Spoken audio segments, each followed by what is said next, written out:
നമുക്ക് നല്ല അവിയൽ, മെഴുക്കുവരട്ടി, ചമ്മന്തി, മുട്ടയപ്പം, മീൻ പൊരിച്ചത്, അച്ചാർ, എൻ്റെ അമ്മോ ഇതെല്ലാം കൂടെ ചേർത്ത് നമുക്കൊരു പൊതിച്ചോറുണ്ടാക്കിയാലോ. കൂട്ടി കഴിക്കാനായി മീൻകറിയും ഉണ്ട് കേട്ടോ.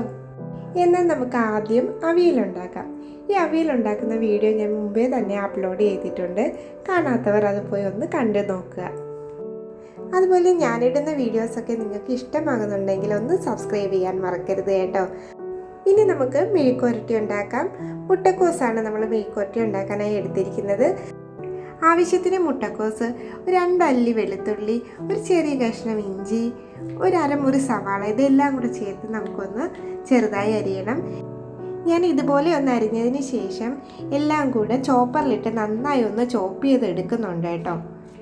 ഇത് നമുക്ക് പെട്ടെന്ന് തയ്യാറാക്കി എടുക്കാൻ പറ്റുന്ന ഒരു മെഴുക്കുവരട്ടിയാണ്. നമ്മൾ അരിഞ്ഞു വെച്ചിരിക്കുന്ന വെജിറ്റബിൾസ് എല്ലാം ചോപ്പറിലേക്ക് മാറ്റി നന്നായി ഒന്ന് ചോപ്പ് ചെയ്തെടുത്തതിന് ശേഷം ഇത് തയ്യാറാക്കാൻ ഉദ്ദേശിക്കുന്ന പാത്രത്തിലേക്ക് കുറച്ച് വെളിച്ചെണ്ണ ഒഴിച്ച് ഒന്ന് ചൂടാകുമ്പോഴേക്കും ഇട്ട് കൊടുക്കാം.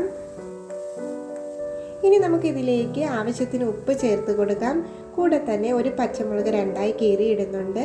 അതുപോലെ തന്നെ കുറച്ച് കറിവേപ്പില കൂടി നമുക്കിതൊന്ന് ചെറുതാക്കി ഇട്ട് കൊടുക്കാം. എല്ലാം ഒന്ന് ഇളക്കി യോജിപ്പിച്ചതിന് ശേഷം ആവശ്യത്തിന് മഞ്ഞൾപ്പൊടി ഇട്ട് കൊടുക്കാം. ഒരല്പം മാത്രം മഞ്ഞൾപ്പൊടി ഇട്ടാൽ മതിയാകും. എന്നിട്ട് ഒന്നുകൂടി ഒന്ന് ഇളക്കി നമുക്ക് അടച്ചു വയ്ക്കാം. ഇനി നമുക്കിത് ഇടയ്ക്കിടയ്ക്ക് ഒന്ന് തുറന്ന് ഇളക്കി കൊടുത്താൽ മാത്രം മതി.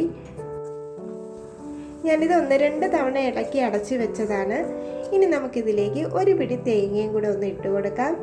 അതിനുശേഷം നന്നായി ഒന്ന് ഇളക്കി വഴറ്റിയെടുത്താൽ നമ്മുടെ മെഴുക്കുവരട്ടി റെഡിയാവും. നമുക്ക് പെട്ടെന്ന് ഉണ്ടാക്കിയെടുക്കാൻ പറ്റുന്ന ഒരു റെസിപ്പിയാണ് കേട്ടോ ഇത്. ഇനി നമുക്ക് മീൻ പൊരിച്ചത് ഉണ്ടാക്കാൻ. ഞാനിവിടെ കൊഞ്ചാണ് എടുത്തേക്കുന്നത്. ഈ കൊഞ്ച് ഫ്രൈ ചെയ്യുന്ന റെസിപ്പിയൊക്കെ ഞാൻ മുന്നേ തന്നെ അപ്ലോഡ് ചെയ്തിട്ടുണ്ട്. അത് പോയി കണ്ടു നോക്കുക. ഇനി നമുക്ക് ഇഞ്ചിയും ചെറിയ ഉള്ളിയും ഒക്കെ ഇട്ട് നല്ല ഒരു ചമ്മന്തി അരച്ചെടുക്കാം.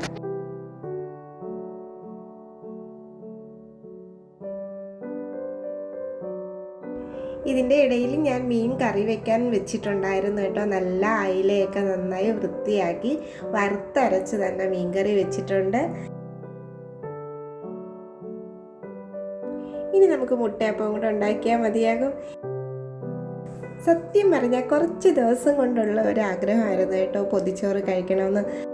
നല്ല നാടൻ വാഴയില വാട്ടി പൊതിഞ്ഞുണ്ടാക്കുന്ന ആ പൊതിച്ചോറിൻ്റെ മണവും രുചിയും മറ്റെന്തിന് കിട്ടാനാണല്ലേ. അപ്പോൾ എല്ലാം റെഡി ആയിട്ടുണ്ട്. ഇനി നമുക്ക് പൊതിച്ചോറ് കിട്ടാം.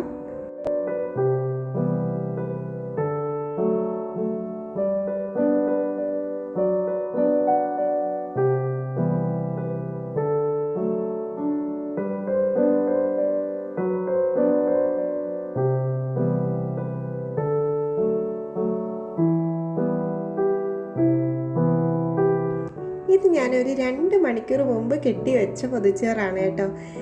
ആ തുറക്കുമ്പോഴുള്ള ആ ഒരു മണം ഉണ്ടല്ലോ, പഴയ സ്കൂൾ കാലത്തേക്ക് കൊണ്ടുപോകുന്ന ആ മണം ഒരിക്കലും മറക്കാൻ പറ്റാത്ത മണമാണല്ലേ. അപ്പോൾ വീഡിയോ ഇഷ്ടമായിട്ടുണ്ടെങ്കിൽ ലൈക്ക് ചെയ്യാനും കമൻറ്റ് ചെയ്യാനും മറക്കരുത്. ഇനി മറ്റൊരു വീഡിയോയുമായി വീണ്ടും കാണാം. Thank you.